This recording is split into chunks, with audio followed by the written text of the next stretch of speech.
Okay, guys, we can start the session. Am I audible to all of you? Can you just message me one or two, please? Yes, Priyanka, am I audible now? Priya? Yes, okay. Okay, guys, so we will be starting the session now. Now, the two chapters that we are going to do today and tomorrow, I'll take two sessions for these two chapters, work and economic life, and then we will also discuss family, kinship. Okay, these two chapters is what we are going to do. Guys, I've taken around 40 or 45 questions, all the possible questions from these two chapters, which was asked before, and the potential question, everything from that particular topic I have incorporated, like what we have done before, exactly the same way. So we will be first discussing the basic concepts in this chapter, and in the next chapter, the family also. That is what I'm going to focus on today. And we will go through questions, okay? And tomorrow we will discuss all the other questions as well. And then the last session on this paper one, last session means last module, right? The rest of the three chapters, social change, the religion, and then what is that one more, politics and society, that we will take another 2 days. So we will be completing it in the next week. With that, we'll complete our paper one, and then we will move to paper two. Okay, guys. And then, as I have promised, if you want, I can take that test of last year or previous year. Once I complete paper one, or once we complete paper one and paper two, we will take it together. I'll demonstrate how we are going to do that. Okay. Either we will complete it and then we will do it after the all sessions, like the 21 sessions. Okay. So, guys, now I just want to tell you one more thing, that today I'll give you a different perspective in which you're going to proceed with your sociology answers. Keep in mind, this is going to be applicable to your sociology answers. See, we have already discussed different types of questions. How many questions we have gone through so far? First three chapters, around 40-45 odd questions. Then again, stratification, and third chapter, another 40-45 questions. Thinkers, 140 question. So 200 odd questions we have seen, and the solutions and details you have seen already, and you've gone through, you have written everything. So right, we have discussed what to do when it comes to discuss, comment, critically analyze, examine, especially these 5 words, right? This is what the confusion that you had. So that we have done with these sessions that we have done. Now, guys, what I want you to do from here onwards in sociology is, there is no need to stick to any such plan.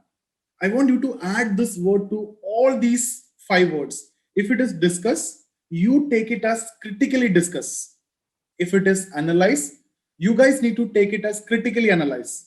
If it is just evaluate, take it as critically evaluate. If they are giving it critically evaluate, it is perfectly fine. Okay, whether it is discuss, examine, critically examine, analyze, comment, critically comment. So, guys, what I'm telling you here onwards is, you see these words, you're gonna take it as critically. You just add critically, then whether it is critically analyze, critically examine, critically evaluate, critically discuss, critically comment, this is what going to be a question. Now, why I'm telling you to do this? Because if you see in sociology papers, in the beginning itself, they're telling you write in sociological perspective.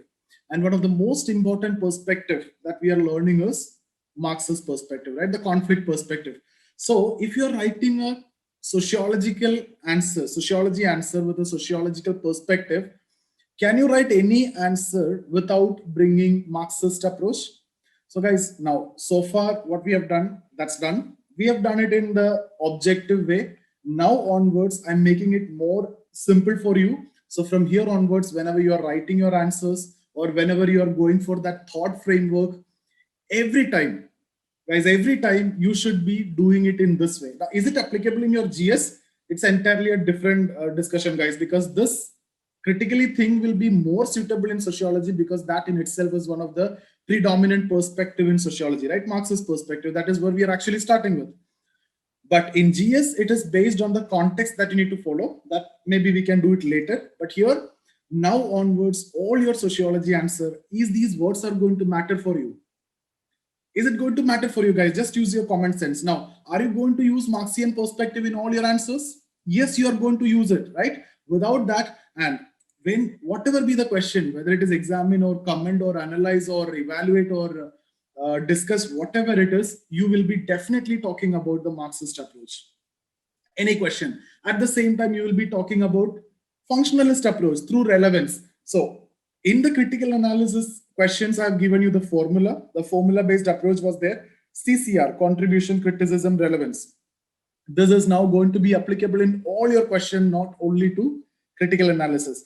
Did you guys got the logic behind this? If you got the logic, then you can, if you didn't got the logic, then you can message me. I can further explain this. Because now here onwards, we will be focusing this approach and things will make it more simple for you guys. If you follow this, this is going to be very easy for you because you are going to bring in all perspective that you have learned. Even if you see Merton's approach, what Merton's functional paradigm is all about. Is he trying to tell you that you also need to identify dysfunctions? Yes or no? Yes, right? Towards the end, what you need to do? Tell me, guys. We have done that last day. What you need to do as per Merton's approach, Merton's paradigm, if you need to make a theory or a sociological investigation. Same as what you need to follow to give a sociological answer, right? So you have to come up with the net balance. How you're going to do that?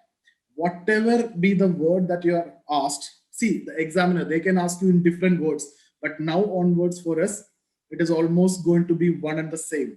Did you guys got the logic behind that? If you got it, then it is perfectly fine. Your life has made more simple now here onwards. You don't want to bother about anything. Every question, we need to get that net balance, which Merton talked about. Okay, critically evaluate is just one way in which they can ask you. In fact, all these questions are the variant of critically analyze or critically evaluate when it comes to sociology, because they're telling you to answer in a sociological perspective. And can you write any answer without, especially after neo-functionalism, even if you're a functionalist, will you be able to write an answer without talking about the dysfunction, either manifest or latent dysfunction? No, right? Even if you're a functionalist, you cannot do. So imagine you are not a functionalist, you are not using conflict perspective, you are a neutral person. So can you afford to miss this critical part? No. That's why now onwards, it doesn't matter what the word the language that they're using. You got the topic, and obviously there are many things which has to be answered based on the context. That is what I'm going to discuss with all these questions. But what I'm telling you is when the thought framework is there, and I don't mean to say that the thought framework will take that long time. It has to come within 30 seconds, and you are capable of doing that. I'm expecting that. Okay, so did you guys got this? Can we proceed now? So this is what I want to do. Everything is now going to be like, it's very simple, guys. You are talking about the dysfunctions. We are also talking about the relevance. Relevance means what? Functional perspective. What is functional perspective? You're trying to see the relevance mainly, right? The functions it is produced, the necessity, the relevance, the contribution. These are the things that you will try to identify by using functional approach. So you will be talking about the dysfunctions. And guys, if possible, all those questions which has been asked, now what we are going to do is we'll be bringing the postmodernist understanding, the feminist understanding. All these things has to be brought in to your answer, especially these chapters. Work and economic life, you will see a lot of feminist perspective, gender roles, patriarchy. Again, when we discuss about family and kinship, there also you will be seeing a lot of feminist perspective and all. Postmodern understanding also beyond, that will go beyond the thinkers that we have learned so far till the first 5 chapters. Okay, guys? So get prepared for that. Whatever is required, I have given to you here. Trust me. And beyond this, it is not required. I have incorporated everything from all the sources. And then for these areas, nothing else is required. Just go through that. So can we start now with the session? Work and economic life. Are you guys clear with what I've told? Is there any confusion with regard to what I've told just now? Okay, fair enough. Okay, guys, we'll start now. This is the chapter that we need to discuss, work and economic life. Now, there are 3 main topics. I'm not going to teach you here. This is not a training session, I repeat. So here it will be, what are the possible questions? The organization of work in different societies, right? So that is what they're going to ask you. So I have given you here perfectly, or this, what is the difference between capitalism and industrialism? Because they may ask you organization of work in industrial society, organization of work in capitalist society. Actually, capitalism will come with